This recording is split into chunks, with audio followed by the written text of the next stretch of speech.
10ই মুহররমে আল্লাহ রাব্বুল আলামিন ফিরআউনের কবল থেকে মূসা আলাইহিস সালাম এবং বনু ইসরাইলকে মুক্তি দিয়েছেন। এটা ছিল মুহররম মাসের 10 তারিখ। এই নিয়তে আমরা সওম রাখি, এই নিয়তে আমরা রোজা রাখবো। এই দিনেই 10ই মুহররমে ইমাম হুসাইন রাদিয়াল্লাহু আনহু শাহাদাত ঘটে গেছে। এটা প্রায় 60 কি 62 হিজরি থেকে ঘটনা, অনেক পরে। এই দিনেই হুসাইন রাদিয়াল্লাহু আনহু শাহাদাতটা ঘটে গেছে। এই কারণে আমাদের মধ্যে একটা প্রচলন হয়ে গেছে যে হয়তোবা এই উদ্দেশ্যে এখানে রোজা রাখতে হয়। আসলে ব্যাপারটা এমন নয়, একটু খেয়াল করেন আমার দিকে।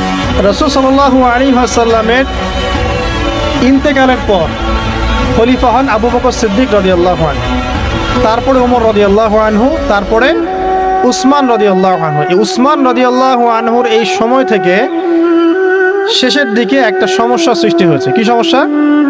উসমান রাদিয়াল্লাহু আনহুকে কিছু বিদ্রোহীরা হত্যা করেছিল। একটু বোঝার চেষ্টা করেন।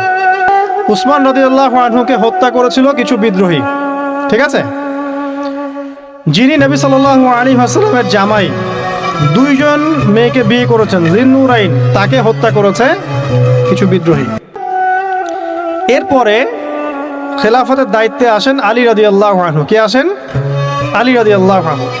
আলী রাদিয়াল্লাহু আনহু দায়িত্ব নেন এই মক্কা মদিনা এই জায়গাটুকুর উপরে। তার হাতে সাহাবা একরাম বায়াত করেন।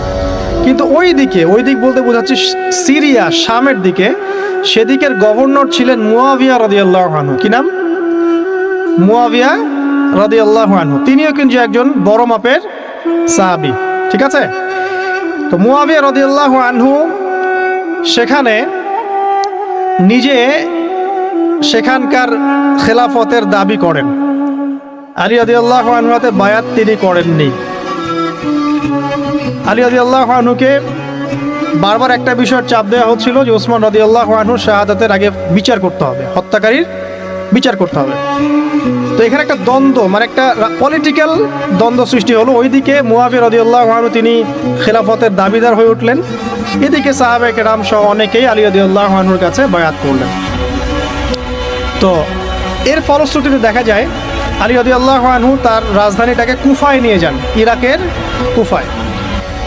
তো ইহুদিদের ইন্ধনের ফলে এক পর্যায়ে দেখা যায় যে আলী রাদিয়াল্লাহু আনহুর এক পক্ষ এবং একদিকে মুয়াবিয়া রাদিয়াল্লাহু আনহুর এক পক্ষ, তারা একটা মানে অনাকাঙ্ক্ষিত যুদ্ধের দিকে চলে যান, ঠিক আছে?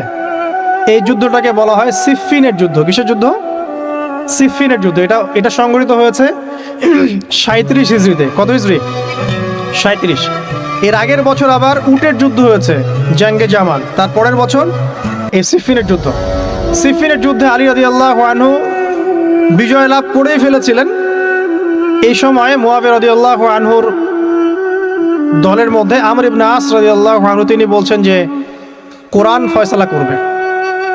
কোরআন ফয়সালা করবে, এটাকে কেন্দ্র করে একটা তৃতীয় পক্ষ নির্ধারণ করা হয়, যেটাকে আমরা সালেস বলি।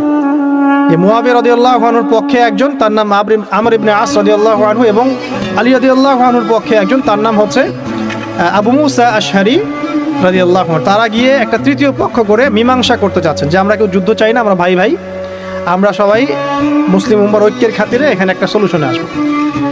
তো সলিউশনে একটা আশা হচ্ছিল যে ঠিক আছে উভয়েই পদত্যাগ করবে, নতুন খলিফা নেওয়া হবে, ঠিক আছে?